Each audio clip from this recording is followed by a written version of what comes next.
সম্মিলি একাডেমীৰ নৱগত আদৰণি সভা আৰু শ্ৰেষ্ঠ এভিয়ান বঁটা অনুষ্ঠান আজি অনুষ্ঠিত কৰা হ'ল।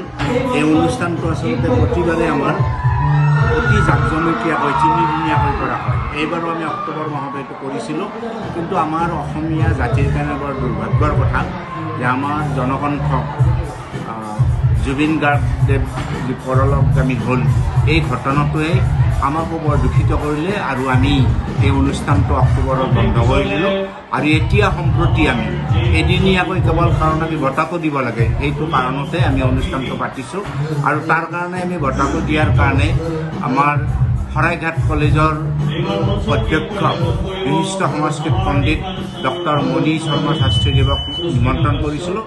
আৰু নলবাৰীৰ বিশিষ্ট অতিথি হিচাপে আমি নিমন্ত্ৰণ কৰিছিলোঁ নলবাৰী আয়ুক্ত ছাৰ, বিশিষ্ট কবি নিবেন্দন দাস পাটোৱাৰী ছাৰক।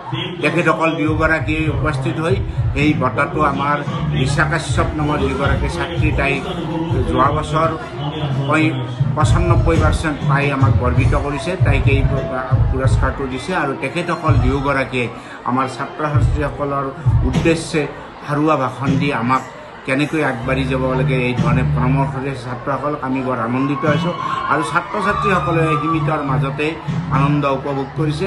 আৰু অইনহাতে আমি বিশেষ আগত যেনেকৈ আমি ডাঙৰ আৰ্টিষ্ট মাত্ৰ তেনেকুৱা কৰা নাই। আমি আগতে কৈছোঁ যে আমি জাকজমকীয়া কৰিব খোজা নাই, কাৰণ অসমীয়া জাতিটোৱে আজি বৰ দুখত আছে।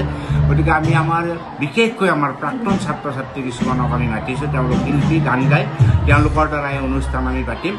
আৰু তাৰ লগতে অলপ পিছৰ পৰা আমাৰ যিসকল যোৱা বছৰ আমাৰ 265গৰাকী ছাত্ৰ ছাত্ৰীয়ে প্ৰথম বিভাগত পাছ কৰিছে, তেওঁলোকক আমি এটা অভিনন্দন জনাম। সেই অভিনন্দন অনুষ্ঠানটো অলপ পিছত আমাৰ আৰম্ভ হ'ব। সম্মিলি একাডেমীৰ নৱগত আদৰণি সভা আৰু শ্ৰেষ্ঠ এভিয়ান বঁটা অনুষ্ঠান আজি অনুষ্ঠিত কৰা হ'ল। এই অনুষ্ঠানটো আচলতে প্ৰতিবাৰে আমাৰ অতি জাকজমকীয়াকৈ তিনিদিনীয়াকৈ কৰা হয়। এইবাৰো আমি অক্টোবৰ মাহত এইটো কৰিছিলোঁ, কিন্তু আমাৰ অসমীয়া জাতিৰ কাৰণে বৰ দুৰ্ভাগ্যৰ কথা যে আমাৰ জনকণ্ঠক জুবিন গাৰ্গদেৱ যি পৰলোকগামী হ'ল, এই ঘটনাটোৱে আমাকো বৰ দূষিত কৰিলে আৰু আমি এই অনুষ্ঠানটো অক্টোবৰত বন্ধ কৰি দিলোঁ। আৰু এতিয়া সম্প্ৰতি আমি এদিনীয়াকৈ কেৱল কাৰণ আমি বঁটাটো দিব লাগে, সেইটো কাৰণতে আমি অনুষ্ঠানটো পাতিছোঁ। আৰু তাৰ কাৰণে আমি বঁটাটো দিয়াৰ কাৰণে আমাৰ শৰাইঘাট কলেজৰ অধ্যক্ষ বিশিষ্ট সংস্কৃত পণ্ডিত ডক্টৰ মণি শৰ্মা শাস্ত্ৰীদেৱক নিমন্ত্ৰণ কৰিছিলোঁ। আৰু নলবাৰীৰ বিশিষ্ট অতিথি হিচাপে আমি নিমন্ত্ৰণ কৰিছিলোঁ নলবাৰী আয়ুক্ত ছাৰ, বিশিষ্ট কবি নিবেন্দন দাস পাটোৱাৰী ছাৰক।